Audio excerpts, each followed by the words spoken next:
My self Navneet Kumar, your science teacher. और आज हम आप 10th क्लास के बच्चों के लिए एक बहुत बड़े प्रॉब्लम का सलूशन लेकर आए हैं। इस चैप्टर के पिछले पार्ट में, जो कि चैप्टर था केमिकल रिएक्शंस एंड इक्वेशंस, तो इस चैप्टर के पिछले पार्ट में हम आपको केमिकल रिएक्शन के एटॉमिक व्यू से परिचित कराए थे। वो इंट्रोड्यूस करने का ट्राई किए, उसको एक्सप्लोर किए। और आज हम लोग बहुत ही इम्पोर्टेंट जो प्रॉब्लम हर स्टूडेंट के सामने आकर खड़ा हो जाता है, जिसको लेकर आप भी आए, इसको सॉल्व करने का प्रयास करें। और केमिकल इक्वेशन, उसका टाइप, उसको कैसे राइट करते हैं, केमिकल इक्वेशन कैसे लिखते हैं, फिर केमिकल इक्वेशन कितने टाइप का होता है, बैलेंस कैसे करते हैं, अनबैलेंस्ड है तो बैलेंस कैसे कर लेते हैं, ये सारे प्रॉब्लम्स की चर्चा करेंगे हम लोग। और इसको 1 बाय 1 सॉल्व करने का ट्राई करेंगे हम लोग। इस तरह से ये चैप्टर पूरी तरह से डेडिकेटेड है केमिकल इक्वेशन के लिए। तो आज हम लोग का मेन टॉपिक केमिकल इक्वेशन होगा। अगर आप पिछला पार्ट नहीं देखे हैं तो आप देख लीजिएगा पिछला पार्ट और अपने कॉन्सेप्ट को क्लियर करने का ट्राई कर लीजिएगा, और फिर ये पार्ट आपके सामने। तो ओके है, आप लोग रेडी हैं? और इसके लिए हम लोग चलते हैं व्हाइट बोर्ड पर, जहाँ पर कि हम लोग इस प्रॉब्लम का सलूशन करते हैं। आइए आप कार्बन डाई ऑक्साइड, इसको हम लोग CO2 लिख देते हैं शॉर्ट फॉर्म में। कैल्शियम कार्बोनेट, इसको हम लोग CaCO3 लिख देते हैं। तो कहने का मतलब ये है कि कोई ना कोई एक ऐसा सिस्टम है जो बड़े चीज को शॉर्ट हैंड में रिप्रेजेंट करने में सक्षम है। जैसे ये देखिए, कार्बन डाइऑक्साइड CO2 लिख के काम चला, फॉर्मूला लिख दिए उसका। कैल्शियम कार्बोनेट CaCO3 लिखकर काम चला लिए, फॉर्मूला लिख दिया। सिमिलरली अगर कोई बहुत बड़ा रिएक्शन हो रहा है, जैसे मान लीजिए कि हाइड्रोजन है और मिल रहा है ऑक्सीजन से और बना दे रहा है वाटर, तो इसको हम लोग, ये वाला जो केमिकल रिएक्शन हुआ, जिसको कि हम लोग बोर्ड पर ऐसे लिखे हैं कि hydrogen plus oxygen equal to water, इसको शॉर्ट हैंड में रिप्रेजेंट कर सकते हैं कि नहीं कर सकते? कोई शॉर्टकट तरीका है कि नहीं है? और इसी का एक शॉर्टकट तरीका है जिसको कि हम लोग शॉर्ट हैंड में रिप्रेजेंट कर सकते हैं। कैसे? तो फिर आप देख लीजिए, हाइड्रोजन के लिए हम लोग H2 लिख सकते हैं, हाइड्रोजन का मॉलिक्यूल यूज किया गया है और हाइड्रोजन के मॉलिक्यूल का ये फॉर्मूला H2 होता है। फिर ऑक्सीजन के मॉलिक्यूल के लिए हम लोग O2 लिख सकते हैं, और फिर वाटर के लिए H2O लिख सकते हैं। तो बोल रहा है कि जो चीज हमने इतनी मेहनत की लिखने में, hydrogen plus oxygen equal to water, उसी को हम लोग शॉर्ट फॉर्म में भी रिप्रेजेंट कर लिए, H2 plus O2 equal to H2।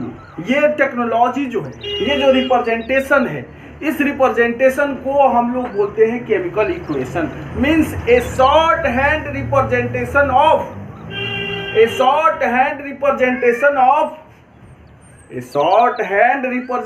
Of a chemical reaction.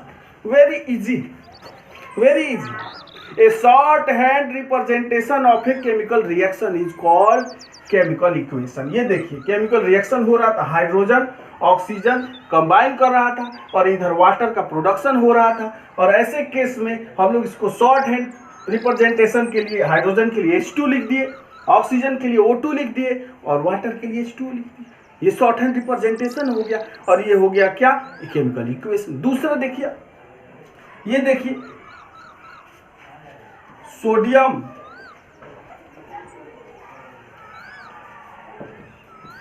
Plus chlorine, दोनों को मिलाते हैं तो वेरी सिंपल सोडियम क्लोराइड बन जाता है। सोडियम क्लोराइड बन जाता है। अब इसको शॉर्ट हैंड में रिप्रेजेंट कर सकते हैं कि नहीं कर सकते? कर सकते हैं। जैसे इसको किए थे हाइड्रोजन प्लस ऑक्सीजन वाटर, इसको शॉर्ट फॉर्म में रिप्रेजेंट कर दिए, वैसे इसको भी कर सकते हैं। कैसे? तो आप जानते हैं सोडियम के लिए Na प्लस क्लोरीन के लिए Cl2, फिर दोनों मिला और बन गया सोडियम क्लोराइड, इसके लिए NaCl। इसकी पढ़ाई आप पिछले क्लास में कर चुके हैं कि how to write chemical formula, chemical formula कैसे लिखते हैं, कैसे सोडियम क्लोराइड के लिए NaCl लिख देते हैं, फिर कैसे वाटर के लिए H2O लिख देते हैं, फिर कैसे कैल्शियम कार्बोनेट के लिए CaCO3 लिख देते हैं, ये आप पढ़ चुके हैं। हम लोग को तो अभी ये समझना है कि केमिकल इक्वेशन क्या है। तो बोल रहा है कि देखिए ये कोई केमिकल रिएक्शन है और इसका शॉर्ट हैंड रिप्रेजेंटेशन ये केमिकल इक्वेशन है, ये कोई केमिकल रिएक्शन है और इसका शॉर्ट हैंड रिप्रेजेंटेशन ये एक केमिकल इक्वेशन है, केमिकल इक्वेशन। अब ये सवाल आता है कि ठीक है, अगर हम समझ गए कि short hand representation of a chemical reaction is called chemical equation, तो अब हम लोग चलते हैं ये समझने, कि ठीक है ये केमिकल रिएक्शन कैसे कैसे दिया रहेगा क्वेश्चन के रूप में और इसको कैसे कैसे हम लोग कन्वर्ट कर सकते हैं, कैसा कैसा क्वेश्चन हम लोग के सामने आता है। तो आइए इसको समझने। Hydrogen combines with nitrogen to form ammonia। ये एक केमिकल रिएक्शन हो गया। अब इसको कैसे इक्वेशन में हम एक्सप्रेस कर सकते हैं? देखिए, hydrogen combines with nitrogen to form ammonia, hydrogen nitrogen के साथ मिलता है, अमोनिया बनाता है। तो ये तो बहुत आसान बात है। कैसे? आइए देखिए, हाइड्रोजन के लिए फिर वही, पहले इसको हम लोग ऐसे लिख सकते हैं कि hydrogen combines with nitrogen to form ammonia. तो इसको इक्वेशन में कैसे लिख सकते हैं? Very easy. जब इसको इस फॉर्म में लिख लिए तो फिर इसको उसी तरह से जैसे अभी जस्ट आपको हम बताए हैं कि हाइड्रोजन के लिए लिख दिए H2 प्लस नाइट्रोजन के लिए लिख दिए N2, अमोनिया के लिए लिख दिए NH3। हो गया। कुछ भी तो नहीं है इसमें, बोले ना कि कुछ भी नहीं। तो कभी कभी ऐसा होता है कि कुछ भी नहीं होता है, फिर भी लगता है कुछ तो है। तो ऐसा कुछ है नहीं, बस सस्पेंस बना हुआ। केमिकल इक्वेशन कुछ भी नहीं, किसी को भी आप इसमें एक्सप्रेस कर सकते। आइए दूसरा एग्जांपल आपको देने का ट्राई करते हैं। Hydrogen sulphide gas burns in air to give water and sulfur dioxide. कैसे इसको लिख सकते हैं? बोले सबसे पहले तो हाइड्रोजन सल्फाइड, तो हाइड्रोजन सल्फाइड कंबाइन हो रहा है एयर से बर्न करने के लिए। तो इसका मतलब एयर में का ऑक्सीजन ये कंपोनेंट है जो बर्न करने में हेल्प करता है। प्रोड्यूस हो रहा है वाटर और सल्फर डाइऑक्साइड,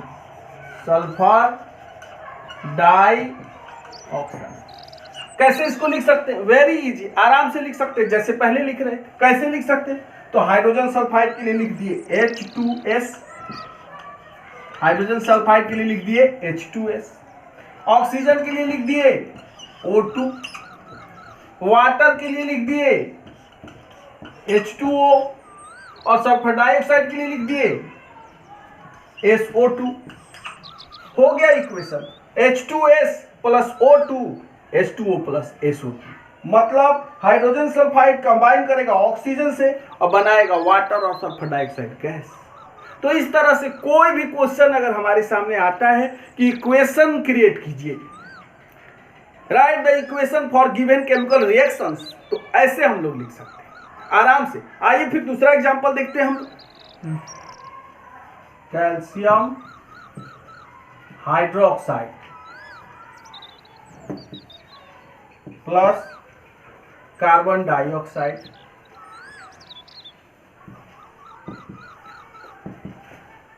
मिलता है, तो फिर बन गया कैल्शियम कार्बोनेट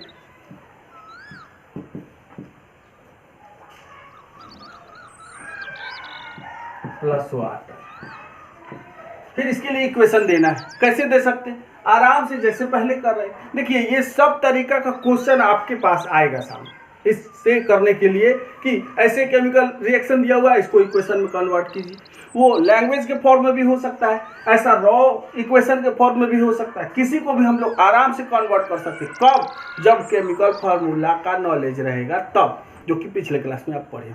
क्या? तो पहले देखिए कैल्शियम हाइड्रोक्साइड आराम से लिख देंगे CaOH2 plus carbon dioxide CO2, calcium carbonate CO3 plus water H2। आराम से इजी वे में कन्वर्ट हो। किसी भी केमिकल रिएक्शन को इक्वेशन में शॉर्ट हैंड में रिप्रेजेंट कर सकते, और हम पहले ही बता चुके कि ए short hand representation of a chemical reaction with the help of formula and symbols is called a chemical equation. और आपके सामने वही हो रहा है, शॉर्ट हैंड में रिप्रेजेंट। कैसे? आप देखिए और एग्जांपल देखिए, zinc plus silver nitrate, zinc के साथ सिल्वर नाइट्रेट को मिला, सिल्वर मिलेगा तो फिर क्या बन जाएगा? Zinc nitrate plus silver. Displacement आगे पढ़ेंगे हम, जिंक नाइट्रेट प्लस सिल्वर। कैसे लिख सकते हैं इसको?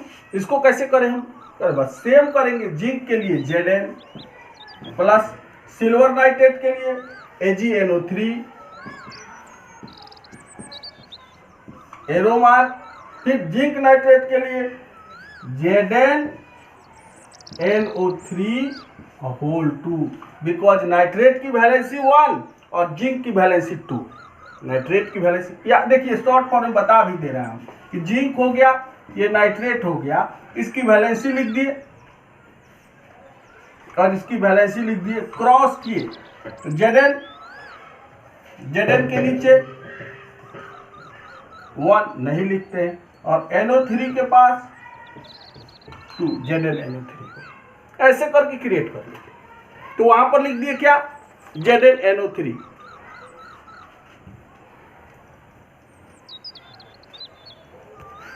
और प्लस सिल्वर के लिए लिख दिए Ag। हो गया equation. Zn plus AgNO3 ZnNO3 2 plus Ag means zinc plus silver nitrate, zinc nitrate plus silver. आराम से कर सकते हैं, ये नॉलेज होना चाहिए, ये नॉलेज। आइए हम आपको आगे ले चलते हैं। क्या? तो अब बारी आती है टाइप्स ऑफ केमिकल रिएक्शंस की। कि अगर हम लोग जान गए कि ये केमिकल इक्वेशन क्या होता है, तो अब हम लोग पढ़ेंगे टाइप्स ऑफ केमिकल इक्वेशन की। ये केमिकल इक्वेशन कितने तरह का होता है। बहुत कूल माइंड होके सुन लीजिए कि ये जो हम लोग पिछली क्लास में पढ़े थे कंजर्वेशन ऑफ मास की थ्योरी, कि mass of reactant is always equal to mass of product, वही थ्योरी को याद कीजिए कि उसी थ्योरी के हिसाब से कि किसी भी केमिकल रिएक्शन में जितना माल लगाइएगा उतना ही माल पाइएगा। माल लगाओ माल पाओ। क्या? तो बोला है कि देखिए अगर किसी केमिकल रिएक्शन कराने के लिए 2 रिएक्टेंट ले रहे हैं, एक 2 kg है और दूसरा 1 kg है, तो दोनों मिलके प्रोडक्ट कितना बनेगा? तो बोल रहा है कि फिक्स है 3 kg बनेगा, ना कम ना ज्यादा। ये कंजर्वेशन ऑफ मास की थ्योरी कहलाती है। And according to the theory of conservation of mass there are 2 types of chemical equations, balanced and unbalanced. ये देखिए केमिकल इक्वेशन ये 2 तरह का होंगे। क्या क्या? Balanced unbalanced, balanced unbalanced, balanced और अनबैलेंस्ड। क्या मतलब? तो ये बैलेंस्ड केमिकल इक्वेशन बैलेंस्ड होता है, कंजर्वेशन ऑफ मास की थ्योरी को फॉलो करता रहता है। मीन्स मास ऑफ रिएक्टेंट और मास ऑफ प्रोडक्ट दोनों साइड बराबर होता है। मीन्स जितना एटम रिएक्टेंट के साइड में है उतना ही एटम प्रोडक्ट के साइड में, ऐसा बैलेंस में होता है ये मास कंजर्वेशन। और इसमें अनबैलेंस में ये मास कंजर्वेशन की थ्योरी को फॉलो नहीं करता। एक एग्जांपल देकर आपको हम बता रहे हैं, जैसे देखिए आप H2 C प्लस O2 बन गया CO2। चलिए हिसाब करके देख लेते हैं। इधर कार्बन है और ऑक्सीजन है, दो तरह की चीज है। और इधर भी प्रोडक्ट साइड में वही रहेगा, कार्बन और ऑक्सीजन। इधर कितना कार्बन है? एक कार्बन है। ऑक्सीजन कितना है? दो है। इधर कितना कार्बन है? एक है। ऑक्सीजन कितना है? दो। दोनों देखिए, दोनों साइड बराबर है। ये रिएक्टेंट साइड है और ये प्रोडक्ट का साइड है। ये रिएक्टेंट का साइड हो गया, रिएक्टेंट का साइड हो गया, और ये प्रोडक्ट का साइड हो गया, प्रोडक्ट का साइड। दोनों साइड ये सब कुछ बराबर है। Carbon 1 carbon 1, oxygen 2 oxygen 2। Unbalanced में ऐसा नहीं होता है। कैसे? देख लीजिए, एग्जांपल में देख लीजिए। H2 प्लस O2 H2, हिसाब करके देख लीजिए। इधर हाइड्रोजन है और ऑक्सीजन है, इधर भी वही चीज रहेगा, हाइड्रोजन और ऑक्सीजन। चेक करके देख लीजिए नंबर कितना कितना है। इधर हाइड्रोजन 2 है, ऑक्सीजन भी 2 है। इधर हाइड्रोजन 2 है और ऑक्सीजन ओनली 1 है। देखिए इक्वल नहीं हुआ। हम 2 ऑक्सीजन खर्च किए, बना 1 ऑक्सीजन करेंगे? नो, ये पॉसिबल ही नहीं।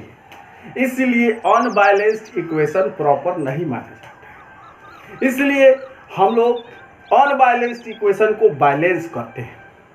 अब सवाल है कैसे करते हैं, कैसे अनबैलेंस्ड को बैलेंस करेंगे। लेकिन सबसे पहले एक बार फिर से जान लीजिए कि there are 2 main types of chemical equations on the basis of theory of conservation of mass, balanced and unbalanced.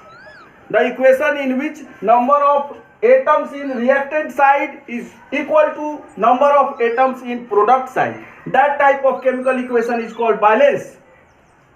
And the chemical equation in which number of atoms in reactant side is not equal to that of product side, and this type of chemical equation is called unbalanced. तो ये अगर clear हो गया तो very easy. और हम आपको बताने चल रहे हैं कि बैलेंस कैसे कर सकते हैं। सब कुछ सोचता है केमिकल इक्वेशन को बैलेंस कैसे कर सकते हैं, बैलेंस कैसे कर सकते हैं, बहुत टफ होता होगा। ये टफ ऑफ नहीं है, वेरी इजी है। Heat and trial method, heat and trial method कैसे, आइए हम लोग समझने का ट्राई करते हैं। कैसे? मान लीजिए एक केमिकल इक्वेशन हम लोग के सामने है, HNO3 प्लस CaOH2, देख लीजिए ध्यान से। और प्रोडक्ट के साइड में CaNO3 2 प्लस H2। अब बात आती है कि इसको बैलेंस कीजिए। कैसे बैलेंस करें? देखिए बहुत सटीक और बहुत साधारण, बहुत इजी तरीका आपको बताने चल रहे हैं। शर्त यही है कि आपको स्टेप वाइज इस मेथड को फॉलो करना पड़ेगा। क्या स्टेप है? आपके आंख के सामने आप देख लीजिए। ये देखिए, सबसे पहले कि दोनों साइड किस किस टाइप का एटम पार्टिसिपेट किया है, रिएक्टेंट में भी और प्रोडक्ट में भी। पहले एटम का लिस्ट बना लेते हैं। कैसे? तो देखिए इधर कौन कौन सा एटम है। हाइड्रोजन का एटम है, नाइट्रोजन का एटम है, ऑक्सीजन का एटम है, कैल्शियम का एटम है। बस इधर भी ऑक्सीजन हाइड्रोजन है, हाइड्रोजन हम लोग ऐड कर लिए, तो सेम एटम इधर भी रहेगा। जैसा एटम रिएक्टेंट साइड में रहता है वैसा ही प्रोडक्ट में। तो इधर भी हाइड्रोजन, इधर भी नाइट्रोजन, इधर भी ऑक्सीजन, इधर भी कैल्शियम, दोनों साइड। अब रिएक्टेंट और प्रोडक्ट दोनों साइड का हम लोग लिख लेते हैं काउंटिंग करके कि कौन सा एटम कितना आ रहा है। देखिए इधर हाइड्रोजन कितना है, तो एक हाइड्रोजन यहाँ पर है और 2 हाइड्रोजन यहाँ पे, कुल मिला के हमारे पास 3 ठो हाइड्रोजन है। इधर 2 हाइड्रोजन है। अब नाइट्रोजन की बात आती है तो इधर एक ही नाइट्रोजन है तो नाइट्रोजन लिख दिए। इधर नाइट्रोजन, तो बोला इधर देखिए होल 2 लिखा हुआ है, मतलब 2 नाइट्रोजन है। ऑक्सीजन की बात आती है तो 3 ऑक्सीजन और यहाँ पे 2 ऑक्सीजन, कुल मिला के 5 ऑक्सीजन है। और इधर तो इधर 6 ऑक्सीजन और एक 7 ऑक्सीजन। इधर आइए कैल्शियम, तो इधर कैल्शियम 1 है और इधर कैल्शियम इधर भी 1 है। अब हम लोग को इक्वल करना है दोनों साइड। कैसे इक्वल होगा? नाइट्रोजन कितना आया था इधर? 1। इसको हम लोग सुधार लेते हैं, नाइट्रोजन आया था 1। अब हम लोग को इसको इक्वल करना है। क्या करें इक्वल? तो बोले देखिए बैलेंसिंग के टाइम में हम कभी भी एटम के नंबर के साथ छेड़छाड़ नहीं कर सकते, एटम के नंबर को चेंज नहीं कर सकते, क्योंकि एटॉमिक लेवल पर तो केमिकल रिएक्शन हुआ है। हम तो पिछले वीडियो में ही आपको बताए थे कि एटॉमिक लेवल पर तो केमिकल रिएक्शन हुआ है, एटम के रीअरेंजमेंट से तो न्यू मॉलिक्यूल का फॉर्मेशन हुआ है, उसको चेंज नहीं कर सकते। बस हम लोग मॉलिक्यूल्स को चेंज कर सकते हैं। मीन्स इसके पीछे जो डिजिट लिखा हुआ है कुछ नहीं, तो यहाँ 1 है, 1 है, यहाँ 1 है, 1 है, यहीं पर 1 2 3 जो कुछ भी लिखना है लिखकर हम लोग बैलेंस कर सकते हैं। कैसे? आइए हम लोग बैलेंस करते हैं। कर देखिए इधर 3 है, इधर 2 है। इस 2 को 3 बनाना पॉसिबल नहीं है। 2 को 3 बनाना पॉसिबल नहीं है। क्या कर सकते हैं? तो कह रहे देखिए 2 लगाकर देखते हैं। 2 लगाने से क्या हुआ? तो कह रहे देखिए हाइड्रोजन 4 हो गया। हाइड्रोजन का नंबर कितना हो गया? 4 हो गया। इधर 2 लगाए, हाइड्रोजन 4 हो गया, और साथ ही साथ ऑक्सीजन भी इंक्रीज होकर 2 हो गया। और इधर पहले से कितना था? 6 और 2 मीन्स 8 हो गया। तो ऑक्सीजन का नंबर 8 हो गया। यहाँ 2 लगाने से 2 फर्क पड़ा। एक तो हाइड्रोजन 2 से 4 हो गया, ऑक्सीजन 7 से 8 हो गया, 2 असर पड़ा। और अब देखिए अब नंबर कहाँ बराबर करना है? तो बोला देखिए हाइड्रोजन को हम लोग अब इधर अब 4 है, इधर 3 है, तो इधर क्या करें? तो बोला देखिए इधर भी बैलेंस करने के लिए कोई डिजिट, तो इधर भी 2 लगा देते। अब इधर भी 2 लगाने से क्या हुआ? अब देखिए इधर 2 लगाने से हाइड्रोजन तो 2 हो गया, इधर 2 था, कुल मिला के 4 हो गया, साथ साथ नाइट्रोजन 2 हो गया। पहले 1 था, अब कितना हो गया? 2 हो गया। देख लीजिए यहाँ पे नाइट्रोजन 2 हो गया, और ऑक्सीजन पर भी इफेक्ट पड़ा। 3 2 जा 6, अब प्लस 2 8 हो गया, ऑक्सीजन 8 हो गया। कह रहा है कि बारे अब तो कुछ लग रहा है बराबर टाइप से। Hydrogen 4 hydrogen 4, nitrogen 2 nitrogen 2, oxygen 8 oxygen 8, calcium 1 calcium 1। अब आप कहिए कि सर आप यहाँ पर 2 ही काहे डाले हैं? यहाँ पर जगह जगह लिख लिख कर देखना है, गलत हो जाता है, फिर से ट्राई करना है। Hit and trial method. हम आपको दूसरा एग्जाम्पल देकर समझाते हैं, तो फिर आपको समझ में आएगा कि आइए एक इजी एग्जाम्पल लेकर समझते हैं। जैसे H2 प्लस O2 H2। आइए इसको चेक करके देखते हैं कि ये बैलेंस्ड है कि नहीं है। फिर वही टेक्नोलॉजी का यूज करेंगे। इधर हाइड्रोजन और ऑक्सीजन का एटम है, तो इधर भी हाइड्रोजन और ऑक्सीजन का एटम होगा। इधर हाइड्रोजन 2 है, इधर भी हाइड्रोजन 2 है, इधर ऑक्सीजन 2 है, इधर ऑक्सीजन 1 है। बैलेंस्ड नहीं है। बैलेंस करना है इसको। कैसे बैलेंस किया जाए? करेंगे आइए वही टेक्नोलॉजी लगाते हैं। अब 1 है, इसको 2 बनाने के लिए चलिए भाई यहाँ नहीं कर सकते। ये नहीं कि यहीं पे 2 लिख दिए, ऐसा नहीं कर सकते। एटम नीचे जो लिखा हुआ है ये एटम के नंबर को इंडिकेट करता है। ये एटम के नंबर में किसी भी तरह का छेड़छाड़ नहीं किया जा सकता है। जब भी हम करेंगे यहाँ, तो यहाँ 2 लिख दिए, तो 2 लिखने से क्या हुआ? हाइड्रोजन 2 2 जब 4 हो गया। दूसरा कोई तो रास्ता नहीं था। इधर 2 था, इधर 2 बनाने के लिए हम 2 1 लिखा, तो 1 तो पहले से लिखा हुआ है, कम से कम 2 लिखेंगे। 2 लिखे तो 4 हो गया। कह रहा है कि हाइड्रोजन 4 हो गया, साथ साथ ऑक्सीजन पर भी इफेक्ट पड़ा, ऑक्सीजन भी 2 हो गया। पहले 1 था, अब कितना हो गया? 2 हो गया। तो कह रहा है कि इधर तो हाइड्रोजन इधर ऑक्सीजन तो इक्वल हो गया, हाइड्रोजन तो इक्वल नहीं हुआ, हाइड्रोजन तो इधर 2 है। तो कह रहे काहे घबराते, यहाँ भी 2 लिख दीजिए, ये लीजिए 2, तो ये 2 2 जब 4 हो। अब आराम से नीचे लिख देते हैं कि 2H2 प्लस O2 2H2O। ये हो गया बैलेंस्ड केमिकल।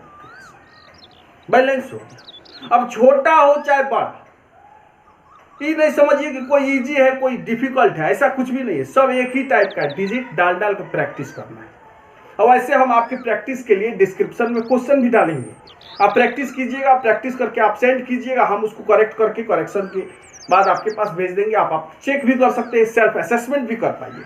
आइए एक दूसरा एग्जांपल लेकर देखते हैं कि क्या है। अब देखिए कोई कोई ऐसा इक्वेशन होता है कि पहले से ही बैलेंस्ड होता है। तो अभी नहीं कि कोई भी केमिकल इक्वेशन आ गया है कि बैलेंस कीजिए तो फिर लगे उसको बैलेंस करने को, पहले चेक करना जरूरी है। आइए देखिए केमिकल, ये देखिए C+O2 CO2। अब देखिए इधर कार्बन है, ऑक्सीजन है, इधर भी कार्बन ऑक्सीजन ही रहेगा। इधर कार्बन 1 है, ऑक्सीजन 2 है, इधर भी कार्बन 1 ऑक्सीजन 2। इधर पहले ही से बैलेंस्ड है, इसको बैलेंस करने की जरूरत नहीं है। ये नहीं कि अब इसमें भी 2 3 4 नहीं, ये नहीं। C+O2 CO2 ये ओके होगी। अब दूसरा इक्वेशन, अब देखिए जैसे देखिए Mg+O2 MgO, ये देखिए बैलेंस्ड है कि नहीं। तो देखिए इधर Mg है 1, ऑक्सीजन है 2, Mg है 1, ऑक्सीजन भी है 1। तरह की नहीं बैलेंस्ड है। Mg तो मिल जा रहा है लेकिन ऑक्सीजन इधर 2 है, इधर 1 है। करेक्ट, चलिए इसको 2 बनाते हैं तो ऑक्सीजन तो 2 हो गया, लेकिन साथ साथ Mg भी 2 हो गया। इधर तो Mg एक ही है, तो काहे की चिंता, इधर भी 2 लगा दिए और इधर भी ये देखिए बैलेंस्ड हो गया। इधर भी Mg2 O2 means 2Mg+O2 2MgO, equation balanced हो गया। वेरी इजी है। अब पहले ही बोले थे, कूल डाउन होकर समझिए, प्रैक्टिस कीजिए, आएगा ही आएगा। एक और एग्जांपल देकर आपको बताते हैं जिससे कि आपका कंफ्यूजन दूर हो जाए। आइए ये देखिए NaOH plus H2SO4, arrow mark, Na2SO4 plus H2O। अब ये इक्वेशन हमारे सामने आ गया, पहले वाले से थोड़ा बड़ा है, तो फिर इसको बैलेंस करना है। करेक्ट, देखिए मेथड नहीं बदलेगा, सेम बदलेगा, सेम से तरीका से बनेगा। कैसे, ये देख लीजिए। इधर भी हम पहले देखेंगे कौन कौन सा एटम है। तो सोडियम है, ऑक्सीजन है, हाइड्रोजन है, सल्फर है। सोडियम है, ऑक्सीजन है, हाइड्रोजन है, सल्फर है। अब सवाल है इसका नंबर चेक करना है कि किधर कितना एटम है इसका।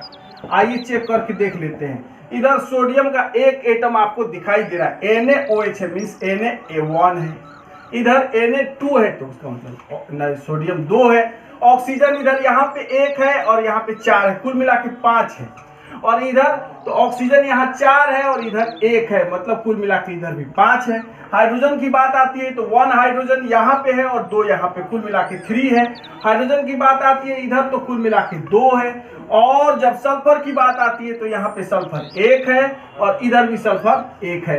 अब देखिए इसमें नंबर, सोडियम का नंबर इक्वल नहीं है, ऑक्सीजन तो इक्वल है लेकिन हाइड्रोजन के नंबर में अंतर है, सल्फर इक्वल है। मीन्स ऑक्सीजन और सल्फर ठीक है, सोडियम और हाइड्रोजन को चेंज करना है। आइए चेंज करने का ट्राई करते हैं। इधर 2 सोडियम है, इधर 2 सोडियम करने के लिए कह रहा है, पहले 2 लगा दीजिए इधर। तो सोडियम तो 2 हो गया लेकिन इफेक्ट पड़ा क्या, ऑक्सीजन और हाइड्रोजन पर भी। ऑक्सीजन के नंबर में चेंज आएगा। ऑक्सीजन यहाँ 4 था, अब यहाँ 2, कुल मिलाकर ऑक्सीजन हो गया 6, ऑक्सीजन बन गया 6। और इधर कितना ऑक्सीजन हो गया, तो देखिए इधर ऑक्सीजन है 4 और एक 5। तो कह रहा है कि देखिए भाई ऑक्सीजन के नंबर में तो अंतर आ रहा है। तो कह रहा है चलिए अब क्या हुआ कि चलिए इधर ऑक्सीजन के नंबर को बराबर करने के लिए इसमें कह रहा है चलिए यहाँ पे लगा दिए 2, यहाँ 2 लगाए तो ऑक्सीजन के नंबर पे असर पड़ा क्या, ये 4 और 2 मिलके ऑक्सीजन हो गया 6।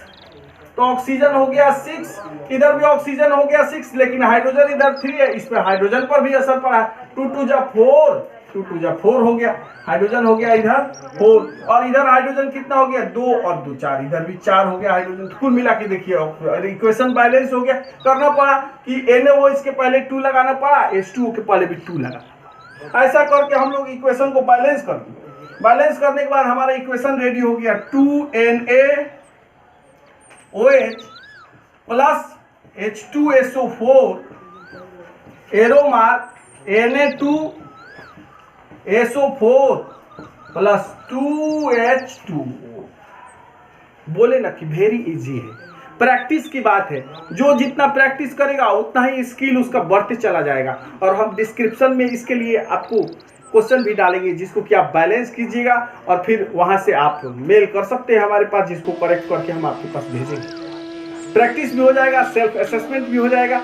आप लोग इस वीडियो को देखें और पेशेंस के साथ समझने का ट्राई किए। हम आशा करते हैं कि आपको फायदा हो। फिर भी कोई प्रॉब्लम हो तो फिर आप इसके लिए कमेंट कर सकते हैं। आप इस वीडियो को देखें।